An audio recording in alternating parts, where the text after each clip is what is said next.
Good night. All right, hello YouTube. I am back with another video, trying to do some beginner stuff on POE2, help you guys out, try and understand what's going on. I did a beginner crafting video. I will continue doing some more of that kind of stuff to help you guys be able to get yourself through story, but then also the stuff for the end game as well, right? And today I'd like to get into maps and mapping. So see here, I'm standing at the map device. After you get done with story, done with the interludes and all that, you go to the ziggurat and you run your first map. After that, you are just kind of set off. You get a little quest about corrupted nexuses and just have a map device and you have some maps, some beginner maps. And what it looks like is you start here. And you're only going to have a small section here that's opened up so you can see these things. You're going to have the Reliquary Vault, our home base, which is the Ziggurat Refuge, the Realm Gate, and the Burning Monolith. You're not going to be able to see a whole lot more. You may see some red areas like this, but most of it is going to look like this here. You'll see some little glowing things. May even see some other things, such as beams of light like this that are coming up. You're probably like, I don't know what all this stuff is. There's a lot here. This is a big ass map. And as you can see, the legend gives you some pretty good descriptors of what's going on. And by all means, use this because it's going to be things that you're needing. I'm going to go back to our home base and we're going to start by covering what these different things are. So, home base, Realm Gate, Reliquary Vault, we have the Burning Monolith. These red areas, these are corrupted zones. See, some of this is still corrupted. Early on, I failed the corrupted nexus here, so the area around didn't get cleansed and it stayed corrupted. The quest you're going to get, as you can see, all of my stuff is all completed here. I went through and did all of that stuff, but you're going to get grand quests, precursor towers, things of that nature that it's give you quests on. I'm going to tell you about those and how to complete those, right? So, when you get to a corrupted area, one of the areas within it is going to be the nexus, right? Now, defeating that and the boss that then spawns after you defeat the map boss will then cleanse the area. If you run out of portals, or you run a 0 portal and you die, the nexus cannot be cleansed anymore, and the area will stay corrupted. The huge bonuses, okay, to cleansing these areas, all of these stats change. So, where this says strong areas and boxes are corrupted, strong area and boxes are at least rare, reduced rarity, increased experience. Some of this stuff is good to you, but then also when you cleanse, they get significantly better. You're going to have experience gain. You're going to have significant rarity. You're also going to have something that can pop up called an Immured Fury. This is super special. This node, when you cleanse the area, when it pops up, when you kill the Immured Fury within there, he is guaranteed to drop you at least one fracturing orb.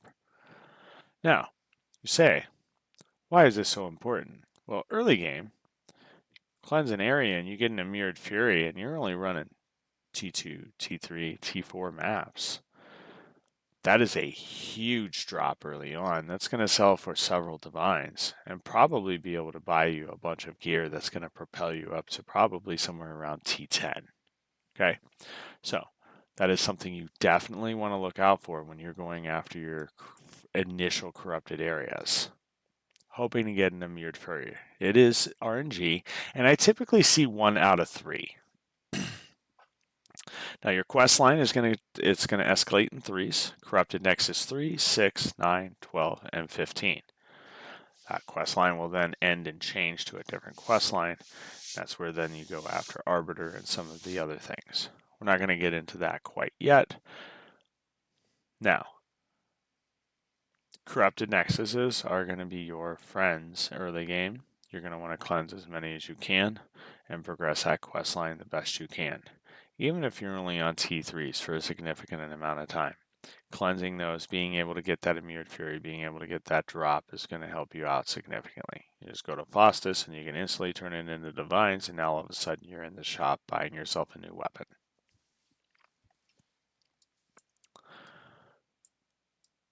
The next thing I'd like to show you is bookmarks. These are specific pins that you can bookmark to an area and it'll automatically take you there. Now, this one is just some random that I bookmarked, but the thing is there's significant things in the area. We have a sealed vault that's already opened up here, as well as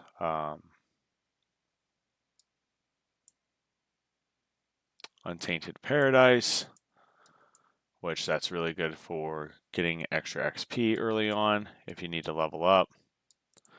We have other towers here. There's got to be more than just that. Ah, yes. We got other unique maps that are in the area, Derelict Mansion, things of that nature that have significantly high drops. Plus then citadels that I've already crushed through here as well too. Citadels give you drops to then go fight Arbiter at the Burning Monolith. So, bookmarks. I typically bookmark clusters. As you can see, red ones means that I've already navigated there and those have already been completed, right? That's why they're red.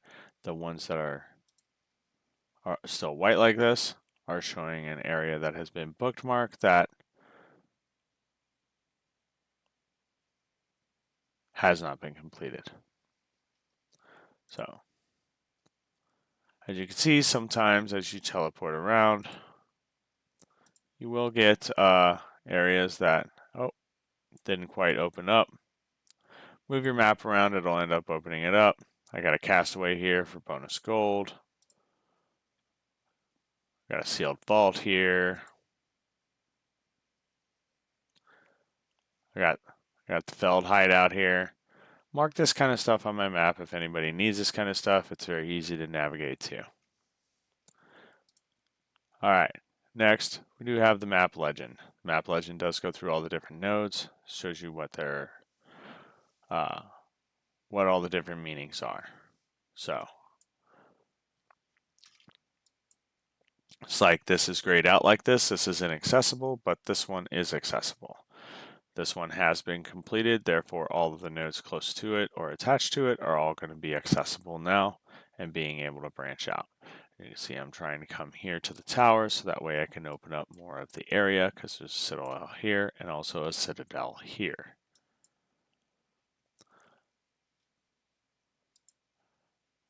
Moving on, I would like to talk about, let's get into tablets. There are very specific tablets that you're going to want and or save to use. 1. Abyss tablets.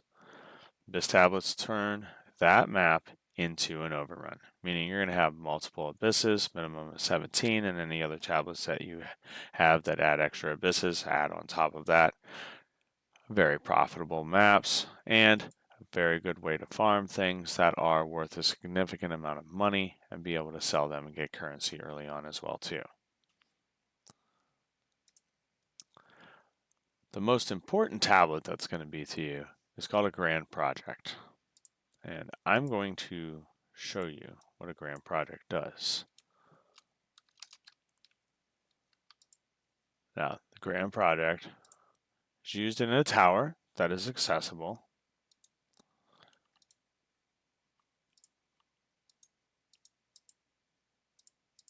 We're going to pop map and everything in here. Thank you for the dab, Craig. I'll get to that shortly. We're going to go ahead and traverse this map. This is a tower. Our goal is to finish said tower. But at the end of the tower, we're going to continue on past the boss because there's going to be a thing that we need to click to then open it up. The Grand Project tablet is going to do something really cool for us. Grand Project is going to make it so every node that we open up being able to see will also be accessible. Wow. Game is really lagging. Crazy.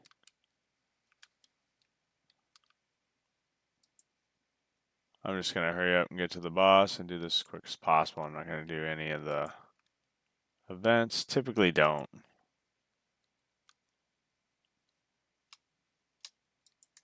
Especially on towers. If you're using a Grand Project, I say most important thing is get to the boss. You have events you want to do, come back and do them after. Wisps will follow you along for the most part, and if they don't, oh well.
So, boss is down.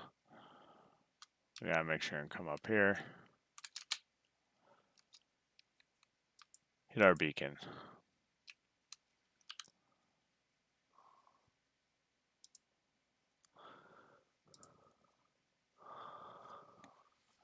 So now when we look at our map device, we're currently on this tower, but all of these nodes, even way out here, are all accessible.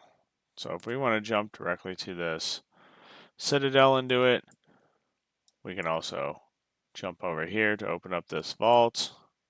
We can jump over here to open up this Tainted Paradise. Or what is that called? No, it's not called Tainted Paradise. I don't know. It's called something else. Eye of the Storm, but this is where you get Rakiata's Flow. These are specialty maps that have special drops. So now, all of this is accessible that I can go in and just instantly open all of these up and go ahead and run these if I want. Also gets me a lot closer to be able to get to over to this citadel or also this citadel over here. But now that all of these, I typically will go to the market and buy a Grand Project and use it on every tower. This makes it significantly easier. You can see, I have an immense amount of the map opened up. I have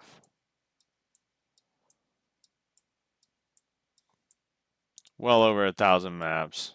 You can see another Eye of the Storm there to open up. Jade Isle, that's what it's called. Here's an Eye of the Storm that's already opened up. It's called a Jade Isle. It's where Rakiata's Flow is. Typically run tablets to give me a bunch of bonus rarity, boss rarity as well. And then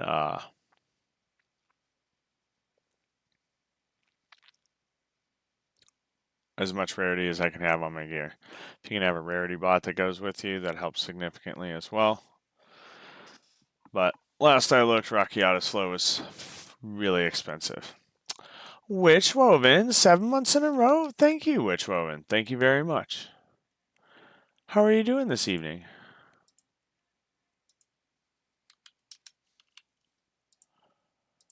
Flow to Divines, 275. So if you get lucky enough to get one of those to drop from one of those early on, then you could get significantly good gear very easily. So being strategic about your maps, being able to open up. Typically Grand Project tablets are not very expensive. How's your night going, Witch Woven? I hope you're well. Yeah, they're 29 exalts. It's fairly inexpensive. And there's lots of them available. So, shouldn't be an issue to be able to get. This is pretty late in the season. I think I was playing 5C for him during season. When everybody was playing.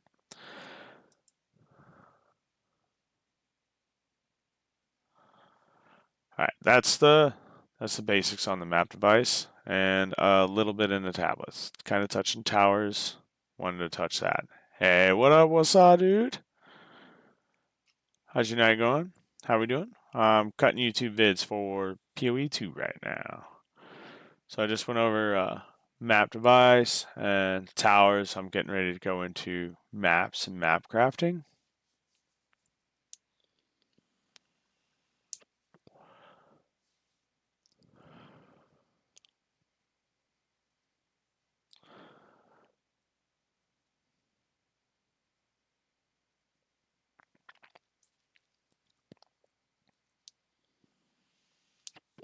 Doing good. You're testing the league start build. You're a little early testing a build though, aren't you?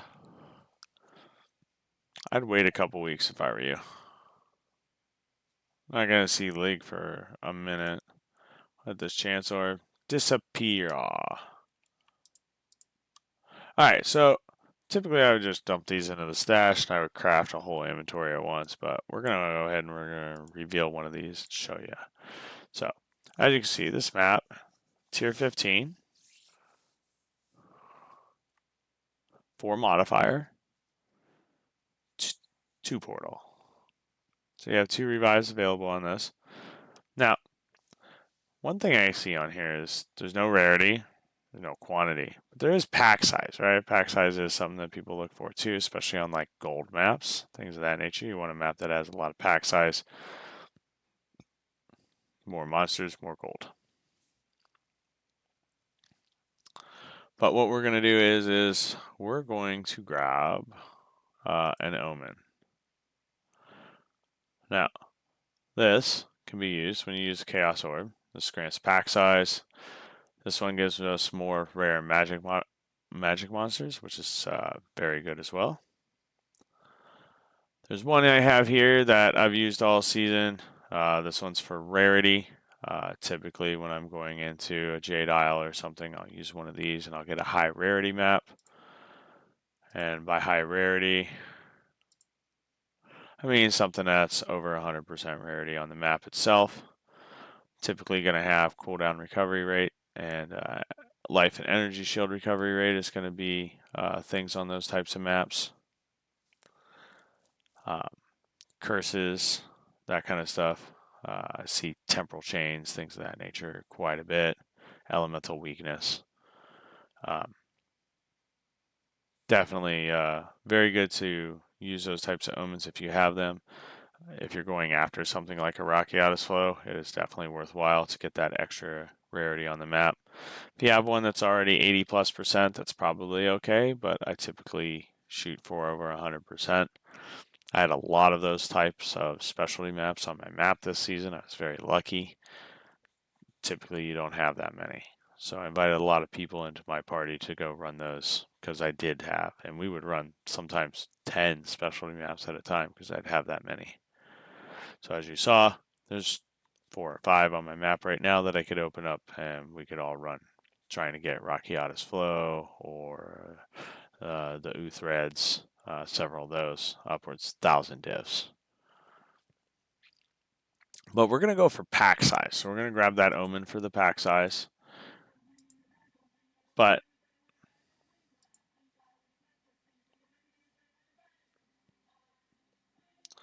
we're also going to grab Chaos Orb as well, but I'm going to fully max this out. I typically recommend that if you're going to be running a map, try to make sure that you have it full of modifiers before you do anything to it. Now, what we're going to do is, before we hit this with a Chaos Orb, because if I just hit this with Chaos Orb right now, just changes stuff. We got rarity, magic monsters, rare monsters. We don't even have pack size on here anymore. So we're going to turn this on. We're not going to hit this. As you can see, all of the modifiers have changed, and pack size is now over 50%, and we now have a Waystone drop chance of 90%, meaning we can get more maps as well. This kind of stuff is very good early on when you're farming, being able to get these from Viridian Wildwoods that you find on your map, and craft specialty maps to be able to do that. It's kind of a basic on map crafting. One other thing I'd like to show you is to get T16 maps, right? You see all of these T16 maps, you're like, man, how did you get so many? Basically what you're doing is you're taking several of these maps here, and I'll show you how I craft a large chunk up at once. So we're going to make sure everything's revealed. We can go to our money. We're going to grab alchemy orbs, make sure everything is 4 modifier rare. Zach, how we doing, man? Hope you're good tonight. Now we're going to grab Exalts and we're going to max everything out.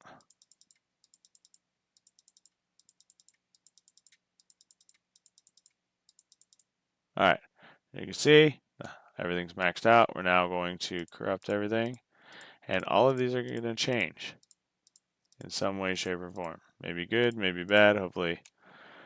But as you can see, this one went to 14. They're now all corrupted. Can't be changed again. Whatever they are, they are. But we did get a 16 as well. As you can see, Waystone drop chance 100%. So increased by 100%. Also has rarity, pack size, and increased magic monsters to 94%. Not a bad map, not amazing, but that's how I do my bulk crafting. Drop everything back in the stash. And then I have 15 and 16 corrupteds to then just go ahead and come into my stash, throw it in my inventory, and then run. You can do this on any tier. So if you're only comfortable doing T4s, you can craft up a bunch of T4s and run a bunch of T4s. Some may turn into 5s, some may turn into 3s.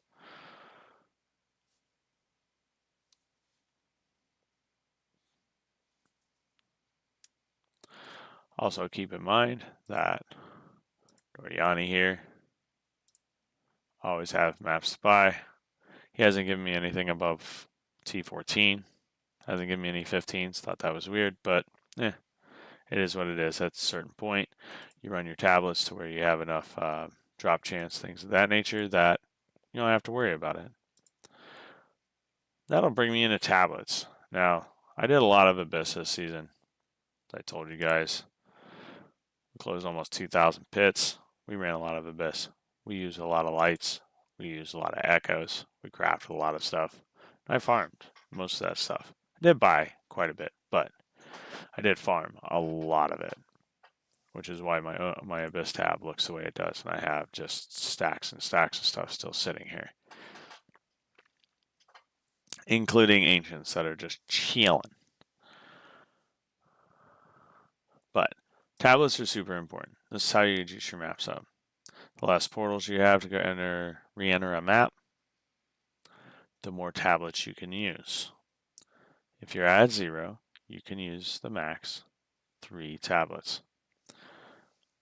All of my 15s, as you can see, I take them to 15-0, corrupt them, run the 15s, drop the tablets in. Now, modifiers that I'm looking for on tablets are going to depend on what I'm specifically hunting. Now, in Abysses, I'm hunting crafting materials. So that means I need reward chests, I need extra rares, I need rares with abyssal modifiers.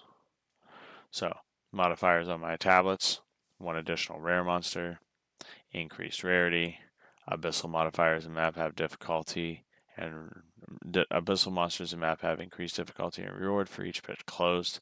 So that means we're increasing our rewards, we're increasing our difficulty, we're adding more rare monsters, we're adding rarity. Next, experience, another difficulty one. We wouldn't use that, we'd only use 1, we only need the 1. We look for another tab. Leads to abyssal depth, twice likely to have rewards. So I would have that tab, that tab. Increased chance for desecrated currency is not bad. I would actually probably have this tab instead of the depths tab. And then this tab here.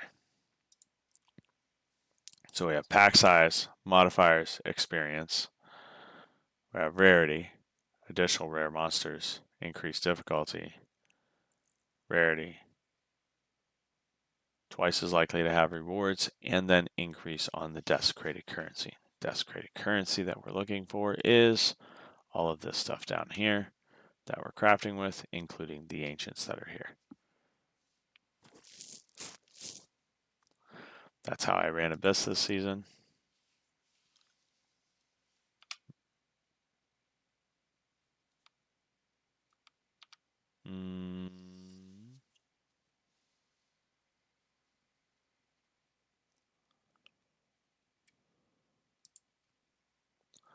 So we're going to go to our Atlas, our skill tree here. Now Abyss, ran all season, came all the way up this side here.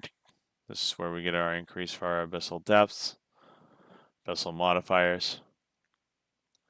You're probably wondering, how do we get these points?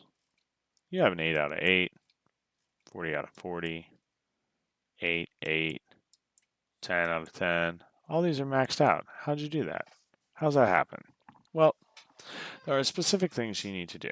Now, as you're going through your Atlas, there will be specific maps that are on your world map there that they will tell you that they give you bonus points.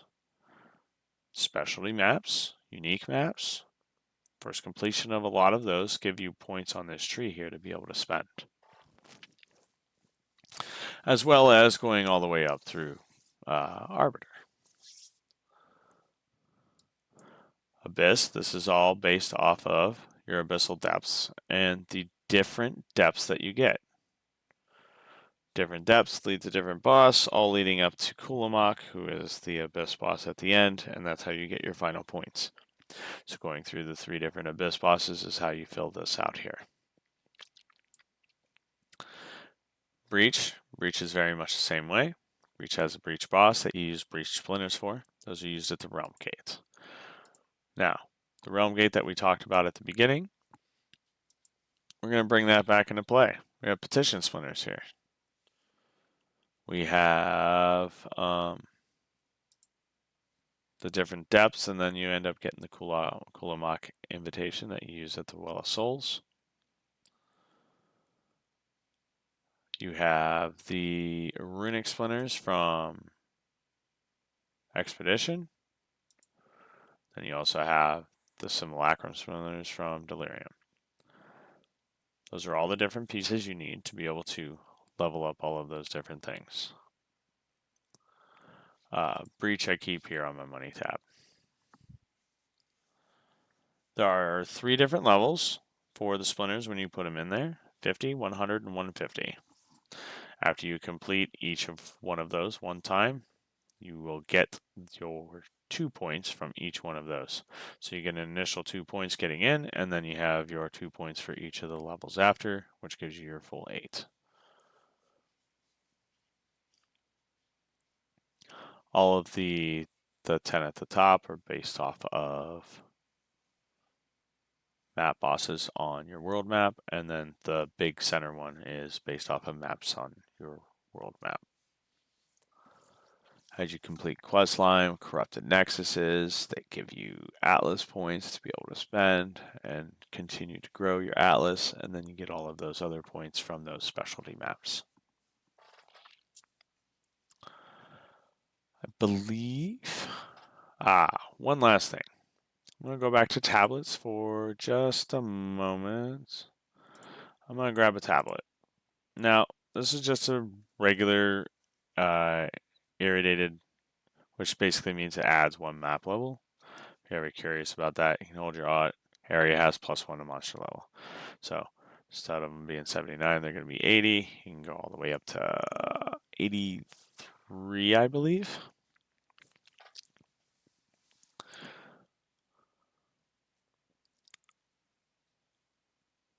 tablets drop from a lot of different places, and typically they're going to look something like this. They're going to be blue. Now, as you can see, we actually have a pretty good stat on here. That's probably why I saved it. It has gold in the map. It's almost max. So instead of just randomly hitting it with like an orb of alchemy and throwing 4 stats on it. Now, early on, you can only do 2 stats. Best you're going to be able to do is take an exalted orb, or in this case, I'm going to take a greater X. Oh, no, sorry. Og. Thank you. All right, that's going to give me a stat.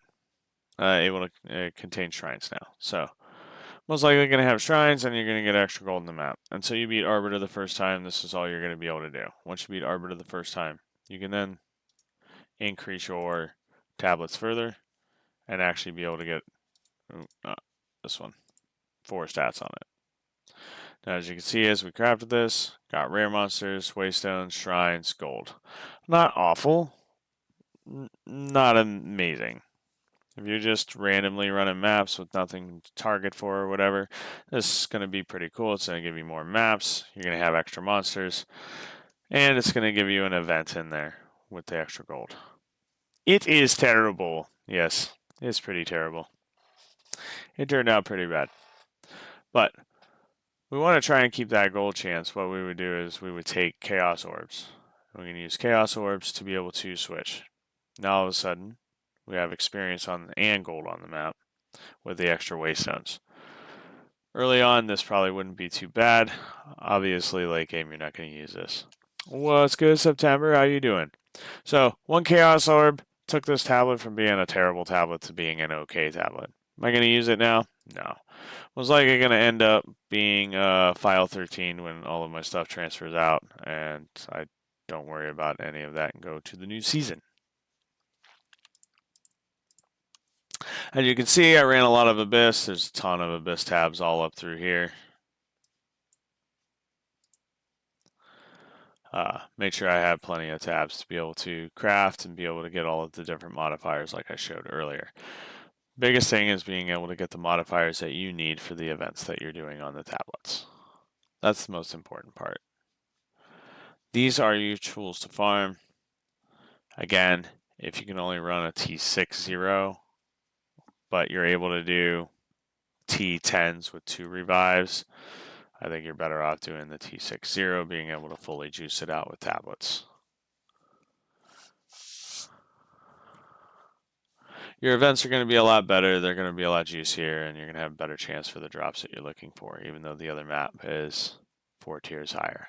On top of that, you're going to be pushing to T15 maps to try and run those on a regular basis anyhow, because you're going to want that XP.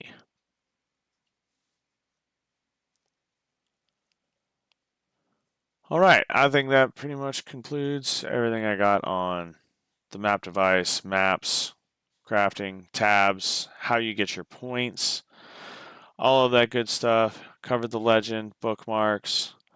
You guys have any questions? I'm always live on Twitch. Typically start 11 p.m. Eastern Standard Time. We do have a Discord. You're more than welcome to join that. Always hit me up in there. Open to DMs, especially people that need help. We have multiple different channels. Feel free to join. People are always, other than myself, are willing to play and help as well. Until next time, peace. Just doing YouTube cuts September, videos and shit.